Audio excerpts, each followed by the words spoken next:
Hello, welcome back to the Stony Creek and Poor Valley Railroad. My name is Bill. Well, as you can see over to my side here, the layout is currently down, but that doesn't mean we haven't been busy. The layout is down because we're going to add another 4 feet to the layout, giving a nice expansion, going up to 072 curves, adding a mountain over in the corner, all sorts of interesting stuff. So stay tuned. We're going to be starting on that in the next couple of weeks.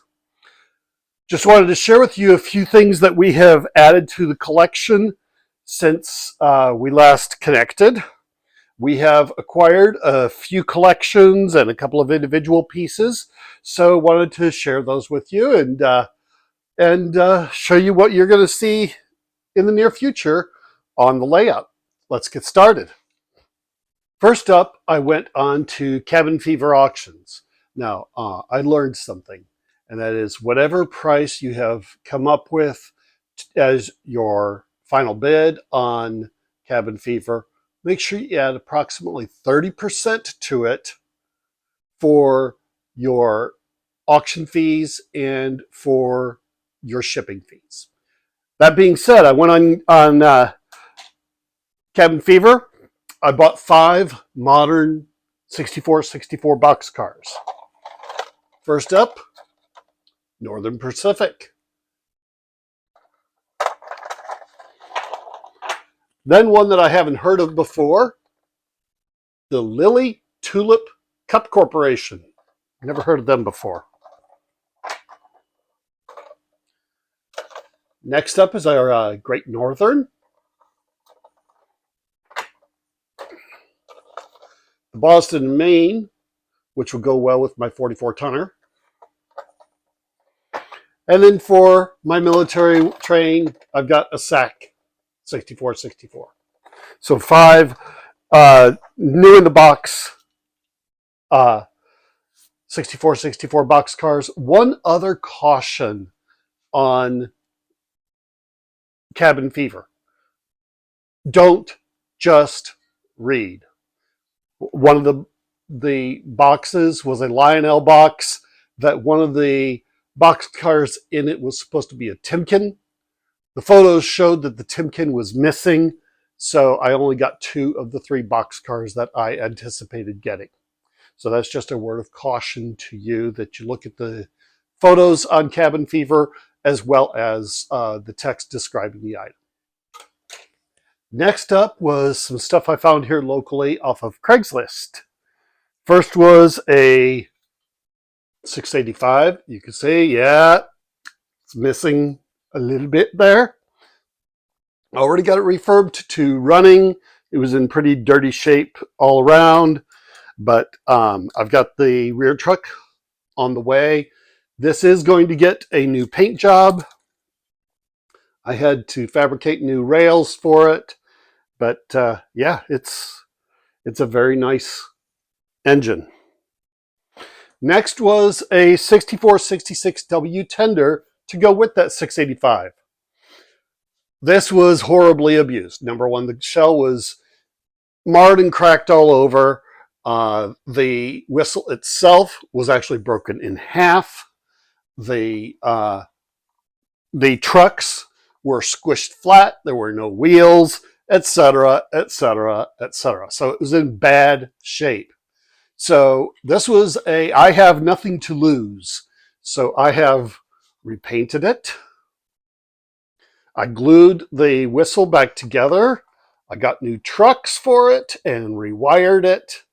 And now it is very, very good. You see that I masked off the Lionel lines. Maybe I didn't mask it perfectly, but you know what? From 6 feet, it's perfectly fine. Next up from that seller was cattle car. And it required a little bit of cleaning, but works well.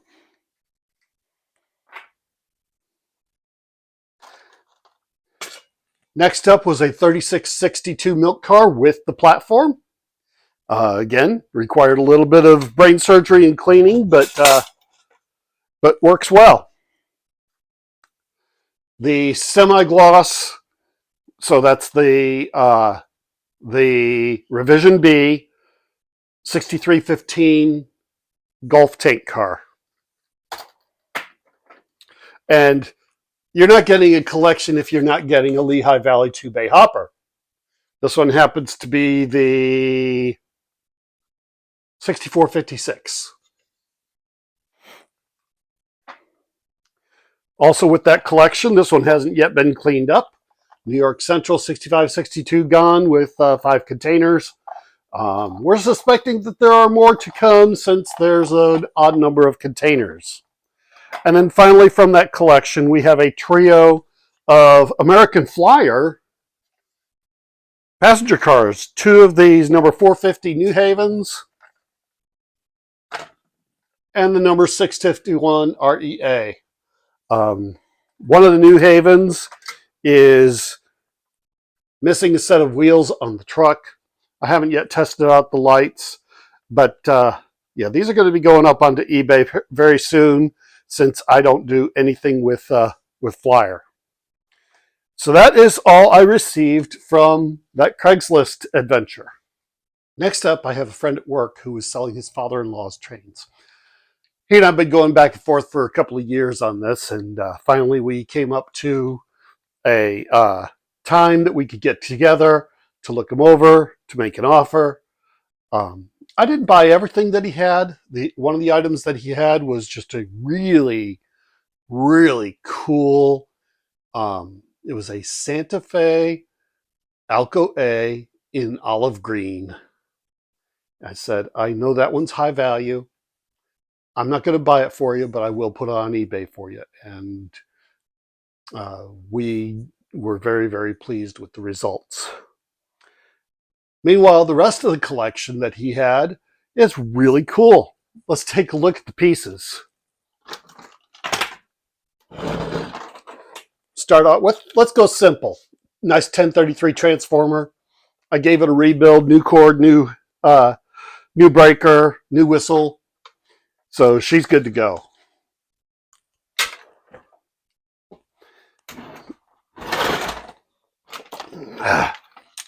Next up is ZW275. Again, it was in rough shape, but gave it a good old-fashioned refurb, and it works really, really well. Simple MPC era Missouri and St. Louis, or Minneapolis and St. Louis caboose. 6457 caboose is the one with the toolbox.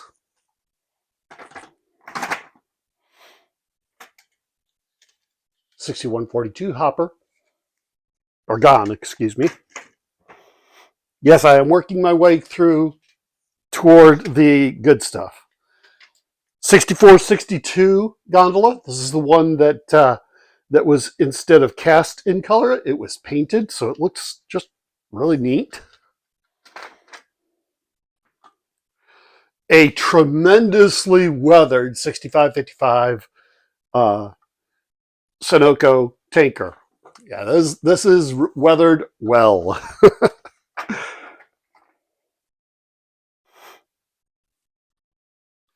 '6460 crane. It didn't have the knuckle and hook, but had one of my friends who had that in stock.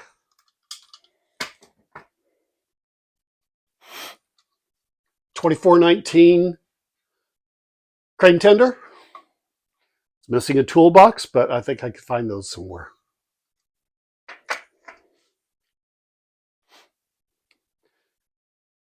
'3451 log unloader, excuse me. But this log car works well. Needed a little bit of cleaning and attention, but hey, that works well. We also got a 3665 Minuteman missile launcher. Now, it is missing the lid and the missile, but I have tested it, and the launcher, once it was cleaned up, worked quite nicely. Let's get on to our engines. How about a 6220 engine? This one is the one that has the bell in it. So every few seconds as it's running goes ding, ding, the bicycle bell. But it's a good, solid runner. Had to replace the electric couplers on it because they were damaged. But that was, we've learned now how to do that, and it's just simply not a big deal anymore. Ugh. Next, 2344 set. So this was in very rough condition. You may have seen in my previous video where I went through the powered unit and gave it a full refurbishment. Since that video, I did get a horn controller, and now, yep, she works.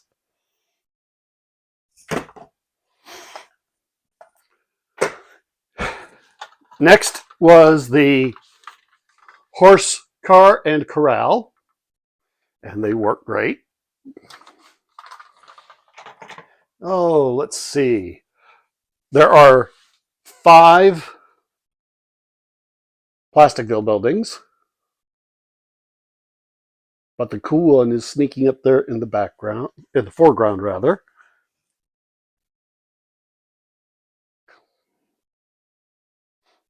Yes, you see it now. We have the red icing station, and it didn't have ice cubes, and it didn't have the guy. So these are repro pieces that we were able to get. Let me bring this up closer. All right, there we go.